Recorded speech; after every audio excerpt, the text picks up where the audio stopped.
81 ಲಕ್ಷ ಜನ ಮುಸ್ಲಿಂ ಸಹೋದರರಿದ್ದೇವೆ. ಅದೇ ಪ್ರಮಾಣದಲ್ಲಿ 1.5 ಕೋಟಿ ಪರಿಶಿಷ್ಟ ಜಾತಿ ವರ್ಗದ ಜನ ನಾವಿದ್ದೇವೆ. ನಾವು ಈ ಕಾಂಗ್ರೆಸ್ ಪಕ್ಷಕ್ಕೆ ವೋಟ್ ಹಾಕಿದ್ದೀವಿ. ವೋಟ್ ಹಾಕಿದ ಪರಿಣಾಮ 136 ಜನ ಶಾಸಕರು ಕಾಂಗ್ರೆಸ್ ಪಕ್ಷದಿಂದ ಗೆದ್ದವರ. ಇದು ಎಲ್ಲ ನಿಮಗೆಲ್ಲ ಗೊತ್ತಿರೋ ಸತ್ಯ. ಈಗ ಸಚಿವ ಸಂಪುಟ ಪುನರ್ರಚನೆ ಆಗ್ತಾ ಇದೆ. ಮತ್ತು ಮಾನ್ಯ ಮುಖ್ಯಮಂತ್ರಿಗಳು ಬದಲಾಗ್ತಾ ಇದ್ದಾರೆ. ಡಿ.ಕೆ. ಶಿವಕುಮಾರ್ ಅವರು ಮುಖ್ಯಮಂತ್ರಿ ಆಗ್ತಾವ್ರ ಅಂತಕ್ಕಂಥದ್ದು ನಿಮಗೂ ಸಹ ಗೊತ್ತಿದೆ, ನಮಗೂ ಸಹ ಗೊತ್ತಿದೆ.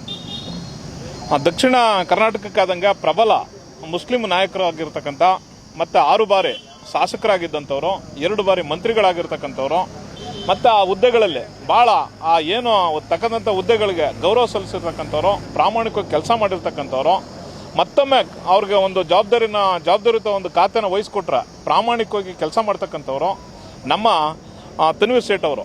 ಈ ಕಾರಣದಿಂದ ನಾವೆಲ್ಲ ಪ್ರಗತಿಪರ ಚಿಂತಕರು, ಮಾನವ ಪರವಾಗಿ ಯೋಚನೆ ಮಾಡ್ತಕ್ಕಂಥವ್ರು ನಾವೆಲ್ಲರೂ ಸೇರಿ ನಾವು ಈ ದಿನ ಒತ್ತಾಯ ಮಾಡ್ತಾ ಇದ್ದೀವಿ. ಏನೀಗ ಸಚಿವ ಸಂಪುಟ ಪುನರ್ರಚನೆ ಆಗೋ ಸಂದರ್ಭದಲ್ಲಿ ತನ್ವೀರ್ ಸೇಠ್ ಅವ್ರನ್ನ ಉಪಮುಖ್ಯಮಂತ್ರಿಯಾಗಿ ಮಾಡಬೇಕು, ಮತ್ತು ಒಂದು ಜವಾಬ್ದಾರಿಯುತ ಮತ್ತು ಉತ್ತಮವಾದಂಥ ಒಂದು ಖಾತೆ ಕೊಡಬೇಕು. ಆ ಖಾತೆ ಕೊಡೋ ಮೂಲಕನೇ ಈ ಸಮುದಾಯದ ಜನರ ಹಕ್ಕು ಮತ್ತು ಹಿತಾಸಕ್ತಿಯನ್ನು ಕಾಪಾಡಬೇಕು ಹಂಗಂತ ಒತ್ತಾಯಿಸಿ ನಾವು ಈ ಪ್ರತಿಭಟನೆ ಮಾಡ್ತಾ ಇದ್ದೀವಿ.